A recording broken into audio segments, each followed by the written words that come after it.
touch up your makeup. Since it's Sunday, I thought it would be appropriate to read from one of his sermons. This is as close as I get to church. And can I start? Okay. This is on one of his sermons, and he's speaking specifically on Jesus' advice to love your enemy. Now, for the next few moments left, let us move from the practical how to the theoretical why.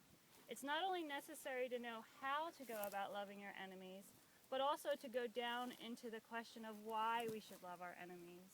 I think the first reason that we should love our enemies, and I think this was at the very center of Jesus' thinking, is this: that hate for hate only intensifies the existence of hate and evil in the universe.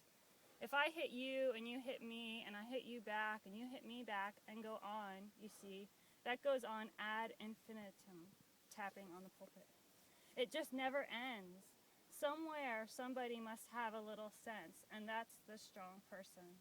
The strong person is the person who can cut off the chain of hate, the chain of evil. And that is the tragedy of hate, that it doesn't cut it off. It only intensifies the existence of hate and evil in the universe. Somebody must have religion enough and morality enough to cut it off and inject within the very structure of the universe that strong and powerful element of love. I think I mentioned before that some time ago my brother and I were driving one evening to Chattanooga, Tennessee from Atlanta. He was driving the car. And for some reason the drivers were very discourteous that night. They didn't dim their lights. Hardly any driver that passed by dimmed his lights. And I remember very vividly my brother A.D. looking over and in a tone of anger said, "I know what I'm going to do. The next car that comes along here and refuses to dim the lights, I'm going to fail to dim mine and pour them on in all their power." And I looked at him right quick and said, "Oh no, don't do that. There'd be too much light on this highway and it will end up in mutual destruction for all. Somebody has got to have some sense on this highway.